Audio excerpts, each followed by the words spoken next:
Podcast Network Asia.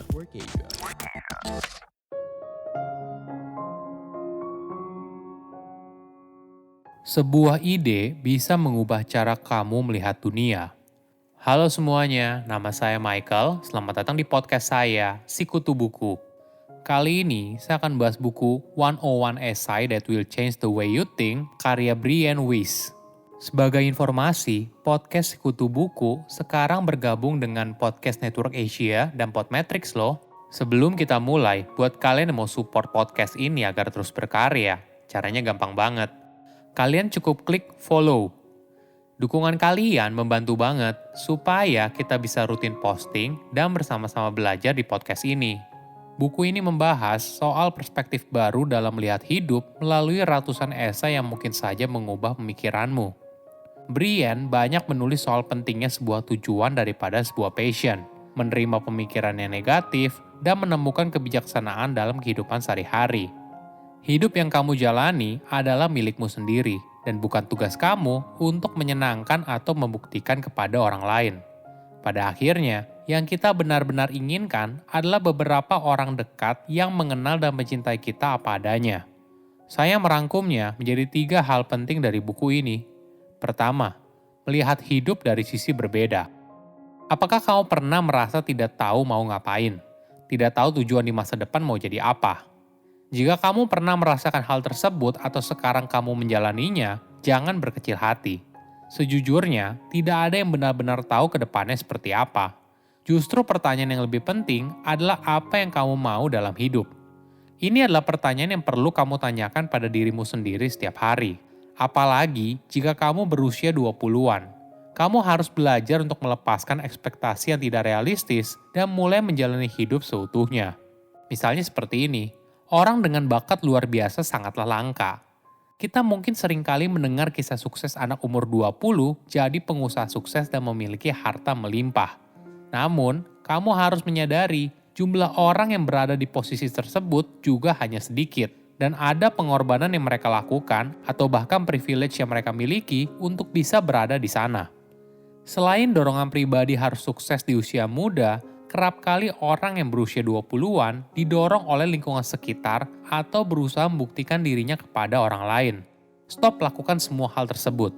Kamu tidak bisa mengontrol apa yang mereka pikirkan tentang dirimu. Apapun yang kamu lakukan, mereka pasti akan memberikan penilaian, mengkritik, menyukai, cemburu, dan sebagainya berdasarkan persepsi subjektif mereka sendiri. Ada perspektif yang menarik.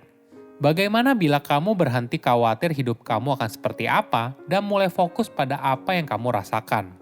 Misalnya begini, apa jadinya kalau media sosialmu tidak lagi jadi parameter apa yang kamu lakukan? Berapa banyak foto yang kamu ambil?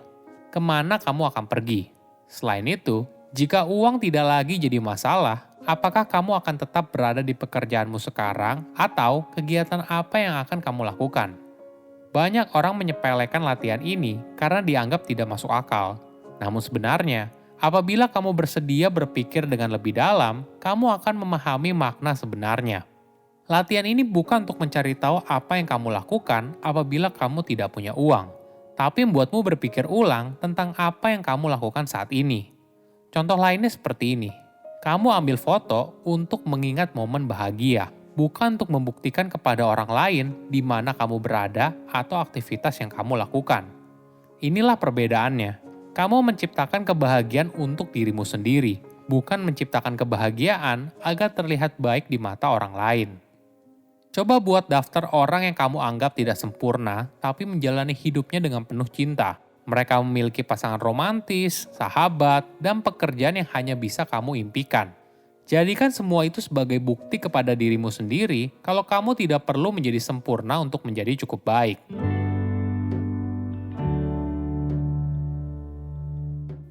Kedua, bahaya dalam mengejar kebahagiaan.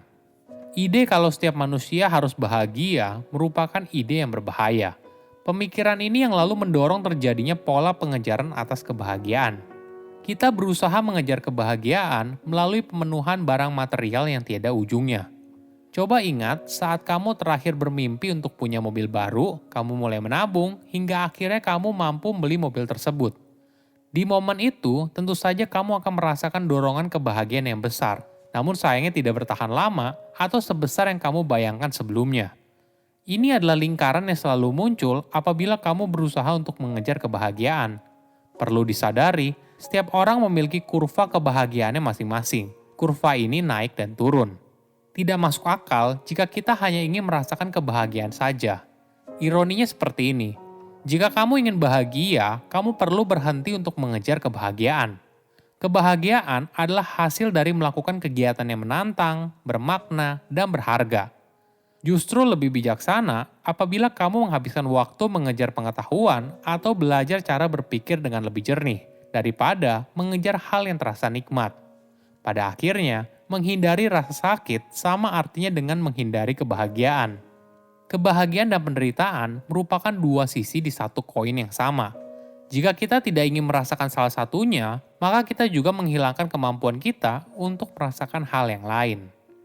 Apakah kamu tahu manusia adalah satu-satunya spesies yang memiliki hubungan dengan diri mereka sendiri melalui orang lain? Persepsi kita tentang pola pikir orang lain sebagian besar menentukan cara kita melihat diri kita sendiri. Kita merasa paling dicintai ketika kita merasa dimengerti oleh orang lain. Kita merasa paling dicintai ketika kita berpikir seseorang sangat menghargai kita. Hal ini dilihat dari usaha dan kasih sayang yang mereka tunjukkan. Kamu akan merasa bebas jika kamu menyadari hubungan paling penting yang harus kamu miliki adalah hubungan dengan dirimu sendiri. Semakin cepat kamu menyadarinya, kamu juga tidak akan menuntut orang lain untuk membuat hidupmu bahagia. Dirimu sudah bahagia seorang diri, ada tidaknya orang lain tidak akan mengurangi kebahagiaan yang kamu miliki.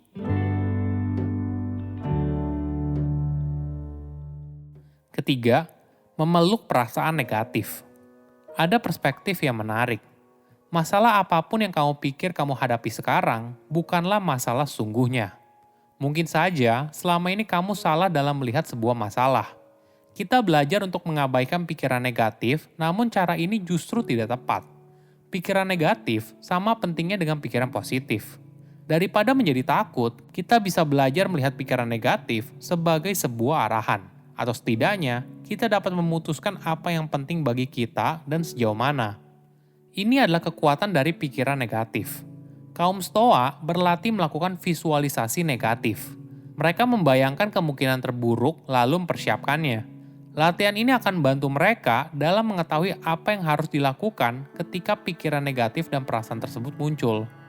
Solusinya bukan fokus pada pikiran positif, namun bagaimana kita bisa belajar untuk memahami pikiran negatif dan segala perasaan yang muncul untuk mendorong perubahan ke arah yang lebih baik.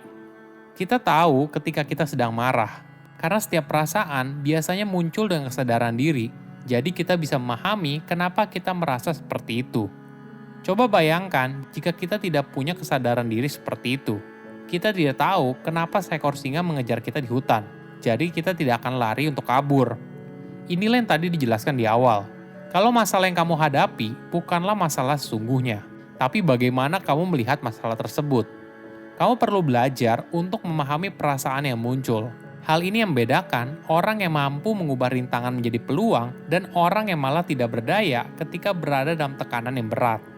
Sebuah ide akan mengubah cara kamu berpikir. Perubahan ini akan membuatmu melihat dunia dari perspektif yang berbeda. Saya undur diri, jangan lupa follow podcast Sikutu Buku. Bye-bye. Pandangan dan opini yang disampaikan oleh kreator podcast, host, dan tamu tidak mencerminkan kebijakan resmi dan bagian dari Podcast Network Asia. Setiap konten yang disampaikan mereka di dalam podcast adalah opini mereka sendiri dan tidak bermaksud untuk merugikan agama, grup etnik, perkumpulan, organisasi, perusahaan, perorangan, atau siapapun dan apapun.